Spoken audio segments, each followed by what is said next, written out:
Hey, I'm Ryan Reynolds. At Mint Mobile, we like to do the opposite of what Big Wireless does. They charge you a lot, we charge you a little. So naturally, when they announced they'd be raising their prices due to inflation, we decided to deflate our prices due to not hating you. That's right. We're cutting the price of Mint Unlimited from $30 a month to just $15 a month. Give it a try at mintmobile.com/switch. New activation and upfront payment for 3-month plan required. Taxes and fees extra. Additional restrictions apply. See mintmobile.com for full terms. 7 things you don't really need to know, but probably should. I'm Ciara Revin, and this is the Sunday 7. Before we start today's episode, we'd like to say thanks for listening and voting for the Sunday 7 in the Signal Podcast Awards. We're delighted to announce we won a Gold Award in the Best Conversation Starter category, and we're clearing a space on our coffee table for the award. In today's episode, we catch up on NASA's extraterrestrial asteroid, get the skinny from Will Guyatt on the FTX crypto trial, learn more about a flying thermometer, and relax to the sweet sounds of a symphony of chickens. But first, on this day in 1950, the first pager service was introduced by a company called Aircall in New York City. People who signed up to the service got a 6-ounce pocket radio receiver, and they had to listen for their number to be called out on air. It was effectively a powerful walkie-talkie with a range of about 30 miles, and the first person paged was a doctor who, funnily enough, was on a golf course. We reported last month on NASA's OSIRIS-REx project, which saw a mission land on the asteroid Bennu, gather samples and return to Earth. The mission in terms of collecting material from an entirely alien ecosystem that could be as much as 4.5 billion years old. But the question that everyone has been waiting to hear answered is, what did they find? On Wednesday, we got a little bit closer to the answer as NASA unveiled a first glimpse of the carbon-rich soil scooped from the asteroid's surface. NASA Administrator Bill Nelson seems pretty enthused about what they've seen so far. This is the biggest carbon-rich asteroid sample ever returned to Earth. Carbon and water are molecules. The carbon and water molecules are exactly the kinds of material that we wanted to find. They are crucial elements in the formation of our own planet. And they're going to help us determine the origin of elements that could have led to life. The reason that the asteroid's contents are generating such excitement is because Bennu has been floating through our solar system for billions of years, but it's been largely unchanged in that time, so we can get a window into the history of our universe.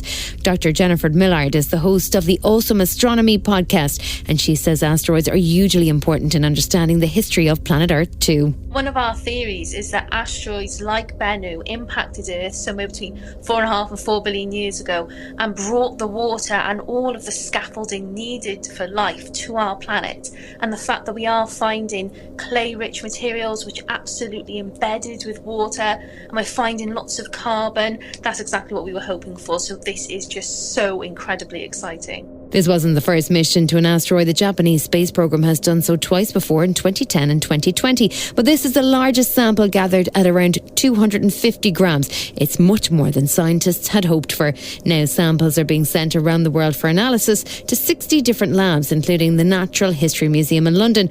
Dr. Ashley King is a meteorite scientist there. We found that they contain a high amount of carbon, so that's really exciting. That's kind of what we were hoping that we were going to see. The next steps for us is how much water is locked up within those minerals.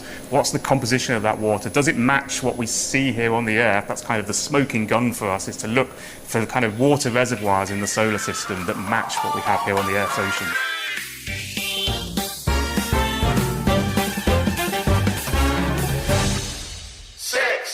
Each week, the Sunday 7 catches up with our tech guru, Will Guyatt, who fills us in on the biggest stories in tech. So, Will, lots of headlines this week about crypto and the FTX exchange as founder Sam Bankman-Fried goes on trial for defrauding investors.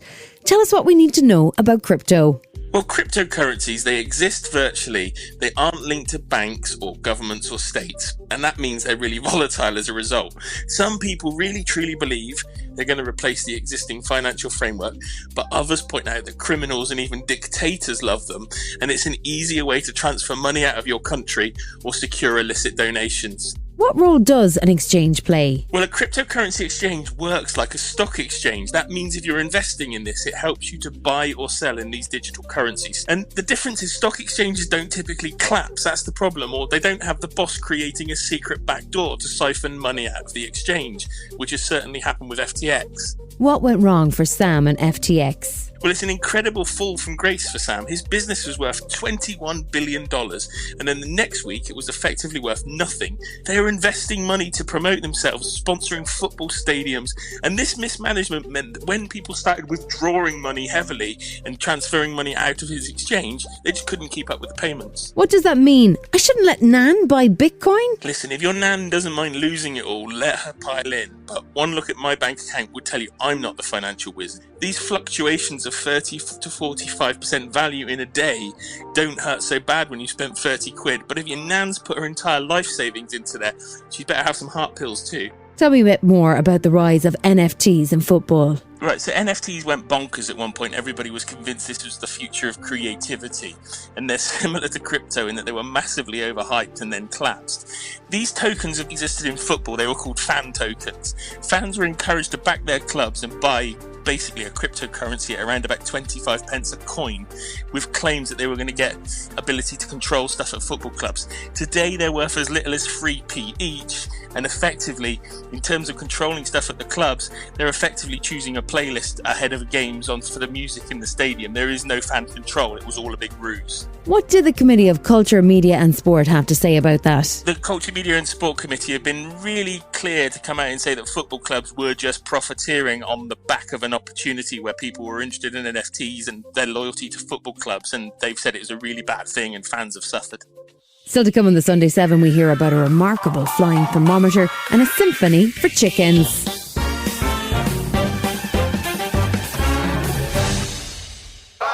Brianna Wadley is only 6 years old and lives in California in the United States. She'd been suffering seizures and doctors thought at first that she had epilepsy, but the normal treatments had no impact. Doctors ordered an MRI scan which revealed that she had a rare neurological condition called Rasmussen's encephalitis. It's an inflammatory disease which would have caused the right side of her brain to shrink over time as it suffered damage from the seizures. The solution? To disconnect the right side of her brain, which will halt the disease and incredibly won't materially affect her significantly apart from some minor losses of motor skills, which physical therapy can help to recover.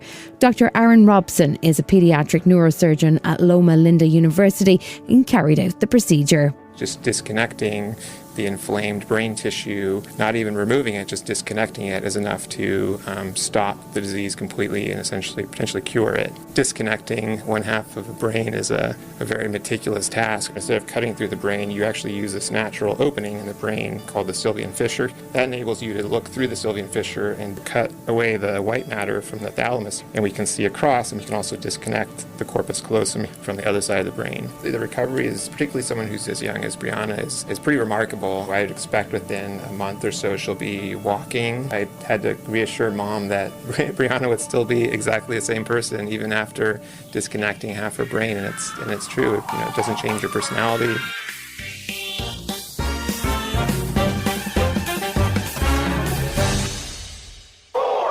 As the planet appears to be heating up with September temperatures breaking all previous records, it's going to be increasingly important how we manage extreme temperatures. One company who is perfectly positioned to help out in this area is called Satellite View.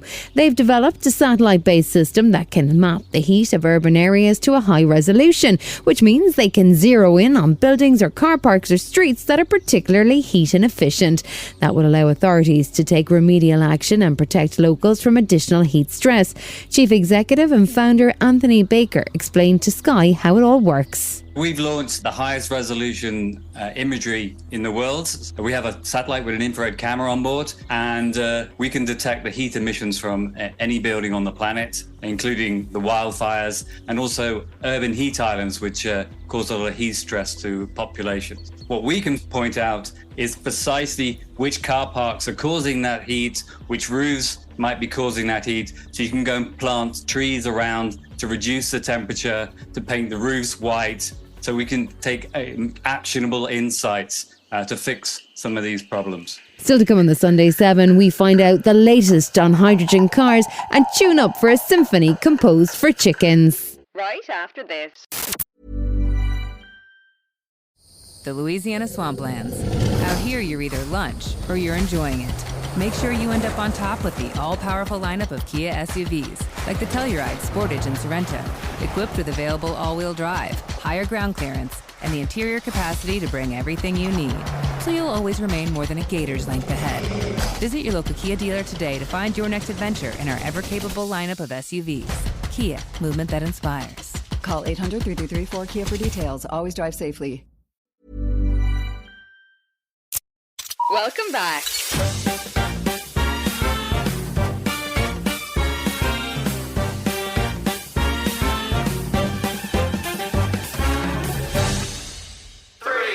The topic of cars and how they're powered has been controversial recently, with rows over the expansion of London's ULEZ scheme aimed at reducing pollution and Prime Minister Rishi Sunak's slowdown of plans for net zero. In the UK, new petrol and diesel cars won't be banned now until 2035, which gives more time for owners to decide what option they're going to choose. Currently, battery-powered vehicles, whether electric or hybrids, dominate the market, with over 26 million electric vehicles now on the roads worldwide, according to the International Energy Agency.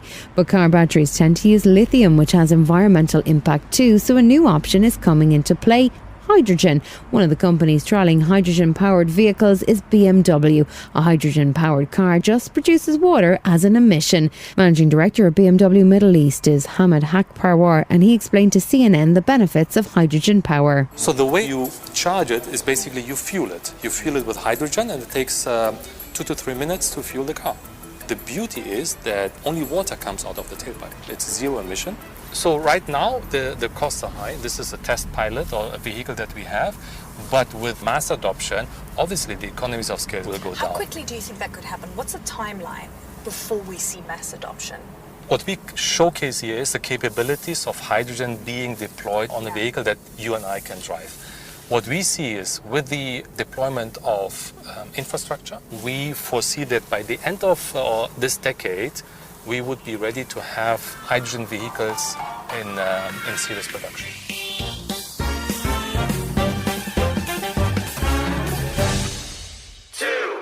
Farming has been in the spotlight recently as Western countries seek to cut their carbon emissions. The farming industry has been rushing to modernise and cut down on things like fertilisers and pesticides. However, down on the farm is probably not somewhere you'd expect to meet AI. But one man has been working away since 2017 at using technology, including drones and artificial intelligence, to bring technology to farming. Daniel McCann is the founder and CEO of Precision AI, and he's turned his attention to how farms use weed killer and pesticides. Currently today, there's a ton of waste in the agriculture industry predicated on the perspective that we have to spray absolutely every plant in the entire field. 95% of what's sprayed is actually wasted. But if you can use artificial intelligence, give the right amount of fertilizer in the right place at the right time, you have a chance to optimize that farm and reduce pollution in a way that human beings could just never accomplish. The way we grow our food hasn't changed much in the last 100 years. If you're a broadacre farmer, you have to buy very, very expensive big machines. They can cost upwards of $1 million, but you only use them a handful of weeks during the year. About 80% falls in the soil and does nothing, and about 10 to 15% falls in the crop, which is what you don't want. Only 5% of that field is weeds. Precision AI is an artificial intelligence company that uses drones with built-in AI to scan fields in real time, identify the species of the plants that are in the field, and precision apply chemical to only the weeds, saving about 95% of the chemical over traditional farming practices.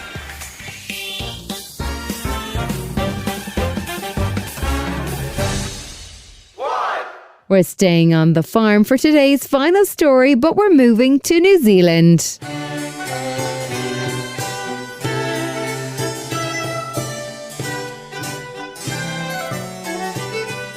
That's the world-famous New Zealand Symphony Orchestra, and they're playing for, well, chickens. It's a specially composed piece of music designed to appeal to our feathered friends, and it's come about as part of a collaboration between New Zealand-based Bostock Farms and the Symphony Orchestra to highlight the importance of ethical farming. Peter Biggs is the CEO of the NZSO. It's another world first from Hawke's Bay and from Aotearoa, New Zealand. The NZSO, like Bostock, is about being world class and about well-being, and so the two organisations have combined to create something very different and very new, and we hope this catches on. As we know, all animals actually respond to music, as all human beings do, but chickens respond to a particular type of music, which is baroque, so strings, oboe, bassoon, a harpsichord. So we got Hamish Oliver, who's a composer, to do an original composition, again a world first, specifically for chickens. And we tested it on them and they love it. So we're launching it today, and as I say, we hope this becomes something that the whole world picks up, because I think everybody wants, whatever species you are, to have a good life. And so Bostock certainly want that, as do we. We're lucky with Kiwi musicians. I mean, they are adaptable, they're open, and they're generous, as well as hugely talented. So they've loved this. This is a new experience for them, and they get to play the music that they love, which is the greatest music ever made. They get to share it with a whole lot of Kiwis, and they also like giving people a different experience of classical music. So again, we just want everybody to enjoy music, not just the chickens, but the rural community as well, and we think if we can do that, we'll be a better country. Bostock Brothers is one of New Zealand's leading free-range chicken farms, run by brothers Ben and George. They're committed to continuing with the classical music experiment as part of their organic approach to farming. Well, there's a lot of science that shows that classical music is really good for the animal welfare, and the response from our chickens has been really, really good. We will continue to play classical music to our chickens in the sheds. It's a fun take on our way to constant improvement for our animal welfare.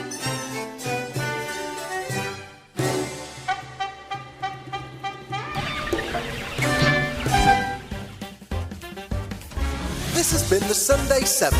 Wherever you're listening, do us a favour and hit the follow button. We'll be back tomorrow at 7 a.m. with the regular Smart 7. Have a great rest of your weekend.